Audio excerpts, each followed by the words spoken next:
നിങ്ങളുടെ favourite shows ഇനി ഒരിക്കലും മിസ്സാവില്ല. ഇപ്പോൾ C5 കാണും നിങ്ങളുടെ ഫേവറേറ്റ് ഷോ തികച്ചും സൗജന്യമായി. അയാൾ ഒരു ബുദ്ധിശാലി തന്നെയാണ്. ഏതായാലും ഒരു കണക്കിന് അയാൾ രക്ഷപ്പെട്ട് ഓടിയത് നന്നായി.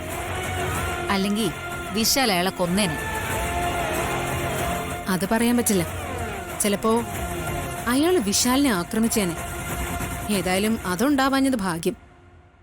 ഗായത്രിയമ്മയെ കൊന്നതിന് പകരം അയാളെ കൊന്ന മരിച്ചുപോയ ഗായത്രിയമ്മ തിരികെ വരൂ.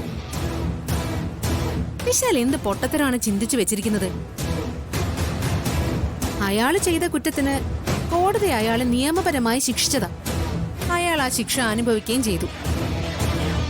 കോടതി വിധിച്ച ശിക്ഷയ്ക്കപ്പുറം അയാൾക്കെതിരെ ഒരു ശിക്ഷ നടപ്പിലാക്കാൻ പോയ വിശാലിന്റെ ഭാവിയല്ലേ നശിക്കുന്നത്? ഈ ശേഖരൻ ജയിലിൽ കിടന്നതുപോലെ ഒരു 10-14 വർഷം വിശാലും അതിന്റെ പേരിൽ ജയിലിൽ കഴിയേണ്ടി വരില്ലേ? വിശാൽ എന്താ അതൊന്നും ചിന്തിക്കാത്തത്? സമയം കിട്ടുമ്പോ നീ അവനൊന്ന് ഉപദേശിക്കേ. ഇല്ലെങ്കിൽ അവന്റെ ഭാവി തകരുന്നതിനൊപ്പം നിന്റെ ഭാവിയും തകരും. അതെങ്ങനെയാ? പാർവതിയുടെ തലയണ മന്ത്രത്തിൽ നിന്നും വിശാല് മാറി ചിന്തിക്കണ്ടേ? പാർവതിയുടെ ഉപദേശങ്ങളാണ് മഹത്തരമെന്ന് ചിന്തിക്കുന്ന അവന്റെ തലയിലേക്ക് ഞാൻ പറയുന്നത് വല്ലതും കേറുവോ?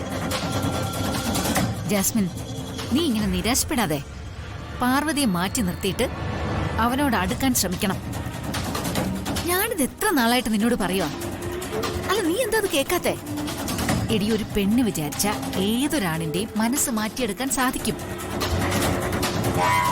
പാർവതിയിൽ നിന്നും അവനെ നിന്നിലേക്ക് ആകർഷിക്കുക എന്നുള്ളത് നിന്റെ മിടുക്ക. ആ മിടുക്ക് നീ കാണിക്കണം. കാണിച്ചേ മതിയാവൂ. ഞാനതിന് ശ്രമിക്കാം. ശ്രമിച്ചാ പോരാ, അത് നടത്തിയെടുക്കണം. എല്ലാവരും വിചാരിക്കുന്ന കാര്യങ്ങൾ ചെയ്യാതിരിക്കുന്നതും ആരും വിചാരിക്കാത്ത കാര്യങ്ങൾ ചെയ്യുന്നതും ജനിച്ചപ്പോഴേ ചേച്ചിക്ക് കൈവന്ന കഴിവുകളാണല്ലോ. ആ കഴിവുള്ളതുകൊണ്ടാണല്ലോ എന്റെ ആദ്യ ഭർത്താവ് ശേഖരൻ ഇന്ന് സെൻട്രൽ ജയിലിൽ അഴിയെണ്ണിക്കൊണ്ട് കിടക്കുന്നത്.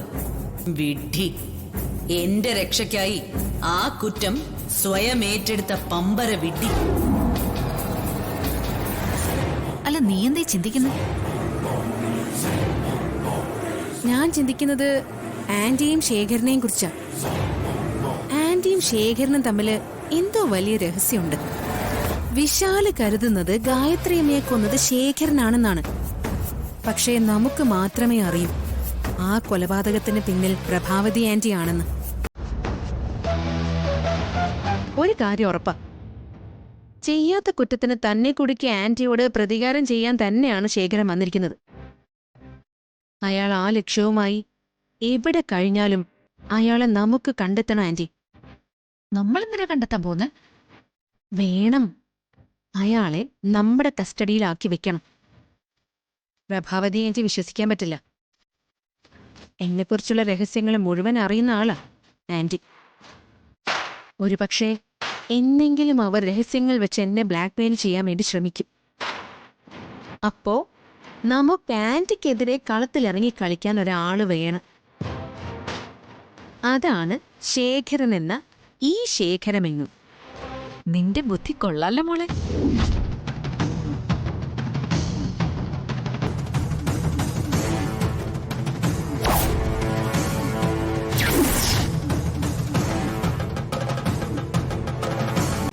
ഡൗൺലോഡ് ചെയ്യൂ C5 ആപ്പ്. കാണൂ എല്ലാ എപ്പിസോഡുകളും സൗജന്യമായി.